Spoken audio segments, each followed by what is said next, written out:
Good morning, Vietnam! Oh, I always wanted to say that. And I got to say it when I ministered for the very first time here in Vietnam. But no, I'm not Viet Cong, so I'm just going to take this off. And I am so excited to tell you about our very first visit to communist nations. We're here in Vietnam right now. This is a World Heritage UNESCO site. We're here at what they call Hat Long Bay, and there are 1,600 islands out here. Do you know what else is a UNESCO untangible World Heritage item? Well, it's reggae music. And Christafari had the privilege of bringing reggae music for the very first time with the gospel of Jesus Christ in Laos. It all started when we arrived in Laos. Well, not all of us, because of passport issues, because of not having enough pages on his passport and visa and all kinds of other stuff. Our guitarist Times did not make it. So the tour began with a host of drama and rescheduling, and thankfully Times was able to join us a few days later in Thailand. So we kicked it off in Laos. Like I said, our very first time ministering in a communist country, in a very closed nation for the gospel. Just a few months ago, pastors were arrested for preaching the gospel. Persecution was on an all-time high, and it is illegal to preach the gospel in an open place. And so I really struggled with that. The night before the first show, I asked a lot of questions. What can we do? What can't we do? They said, well, you can do a testimony, but you just can't preach the gospel. So here I am on stage as we're ministering, wrestling with God between obeying man's laws, the government's laws, and God's law. And ultimately, verses kept coming through my head about preaching the gospel clearly, about not being ashamed, and then Christafari verses. Every day, unashamed, we proclaim Jesus' name, no matter what the cost. And so, just took a step of faith. Every single day we have preached the gospel, we say, and jump high like a Maasai. So I started off by sharing my testimony. And then at the end of sharing my testimony, I said that choosing Jesus was the best decision of my life. And this is how I did it. And you can pray the prayer too. And then I just went for it. And I led them in the prayer. And the most incredible thing happened. Every hand was raised during the sinner's prayer.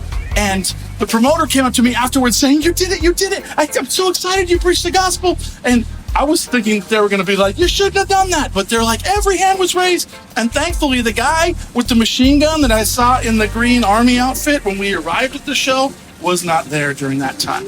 But Laos was absolutely incredible. The band had some awesome times connecting with a little home church. And the guys did some sightseeing, and one of my favorite things was connecting with Zach and Kayla for White Ribbon Day and pouring into this group of missionaries. It's not often that we see other missionaries on the road and get a chance to share the stage with them. From there, we headed over to do one night in Bangkok, and it was absolutely incredible sharing the stage with another set of missionaries called His Pop. We didn't just share the stage with them, we also learned a few breakdancing moves. It was a blast. It was so cool. And again, the gospel was preached. One thing that we continued to face throughout pretty much this entire tour is the missionary gymnastics of flexibility, where things just always seem to change. The schedule, the lineup, the day, the event, the Burma canceled. It just so much changes every single day. The one constant is change. And we just had to learn how to be flexible, because if you're not flexible, you will be broken. From Bangkok, we headed over to Pattaya, which, oh wow, I don't know how to explain this without getting vulgar, but it is the sexual tourism capital of the world. We call Vegas Sin City. This place is so much worse. Any sort of prostitution is legal, anything goes. And so the kind of clientele, the kind of people that come from all over the world to this place, wow, it astonishes me. The bars, what is being played on the streets. I remember one night as we were walking to a restaurant in Pattaya, we walked by a bar. They were playing Highway to Hell. On the way back, they were playing I Fell Into a Burning Ring of Fire. The next day, we walked back, they were playing Losing My Religion. And that pretty much sums up what that place is. But it was also a tremendous opportunity for us to connect with artists like Posey Perkins and to pour into her and her career. and to connect with our former drummer, Alex Avila, who joined us on stage for a few of the shows. Before we did any concerts in Pattaya, we ministered at a children's home. It's kind of like an orphanage for, well, kids whose parents are either in the sex trade or either prostitutes or drug addicts.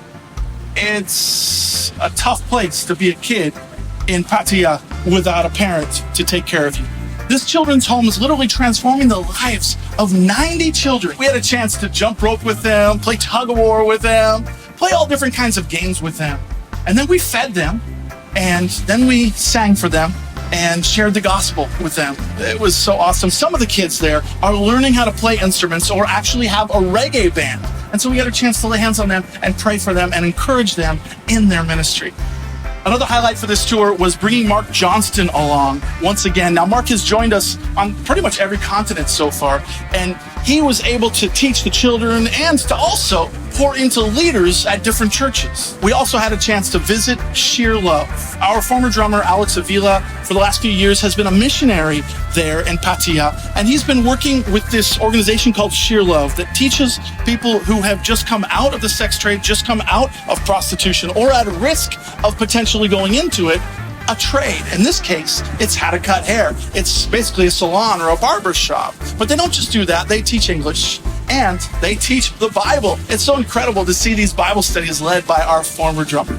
Aside from seeing a few elephants and some dinosaurs, the real highlight for me of ministering in Thailand was Central Festival in Pattaya. Essentially what it is the stage right outside of the biggest mall in the sex tourism capital of the world, and we're set up to minister right around the food court as these people have come from nations such as Egypt, Iran, India, Russia, Pakistan, a lot of closed nations. A lot of these people came from nations that are under Sharia law.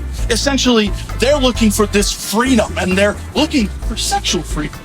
But what they don't realize is when they come and sit down to have a meal, they're now hearing about a religious freedom, a true freedom in Christ. And one of the nights, as we were kicking off this song, Freedom Stand, boom, fireworks just lit up the sky. And each night, we had a chance to present the gospel 4 or 5 different times. Each member got a chance to be a part of presenting the gospel in their own unique way with their own message to these people. Whether they were workers or clientele, they all sat down and they heard the gospel. And surprisingly, some of them would stay for 2, 3, even 4 hours as we did set after set, song after song. They heard the gospel presented so many different times, filming it and hopefully bringing this gospel home to their nation. When our band thinks of Thailand, one of the first names that comes up is Posey Perkins. She's an artist that was on the equivalent of The Voice and then the equivalent of America's Next Top Model. And she's all about Jesus. And so as we've been mentoring her, well, at the same time, her entire family kind of adopted our band and really ministered to us. So it just created this incredible chemistry that we just had to bring along with us as we headed over to Vietnam, where we're at right now. Posey just joined us. It was so cool. On our way to Vietnam, major drama, last minute, almost didn't make it. We desperately needed to get visas that we thought we could get upon arrival and couldn't. Costed us an extra $2,000. It was a real challenging day. The amount of opposition that we faced on this tour, whether it was sickness, I think at least 4 of us puked, whether it was visa issues, which all of us had there and then Times had at the beginning, or just the drama of things changing. The opposition was at an all-time high. And we understand why, because while we didn't reach the greatest number of people out of the year in Asia here, I think the impact goes so deep. Because as we arrived in Vietnam, we realized once again, this is a very closed, very communist nation. It's illegal to preach the gospel publicly. So here we are getting this opportunity. At first it was within a church where I was able to pour into about 100 worshipers and artists and singers and songwriters. And then we split them up into different groups and they were mentored and taught different workshops by all the different band members. But one of my highlights that day was when the topic went off of music and onto, hey, I've secretly been a Christian in my family for the last year. My parents don't even know this. I've never told anybody in my family. They think I'm in English class right now. What do I do? It's a whole different kind of discussion. It's something we don't deal with in America. What do you do if you tell your parents you're a Christian and they're going to kick you out of the house? The kind of persecution here is something that we're just not used to. It's something that we would read about in the book of Acts and think, well, that happened then. No, it's happening right now in places like Laos, in places like Vietnam, where people are coming to Christ. They're telling their family, and their family is literally locking them in their room.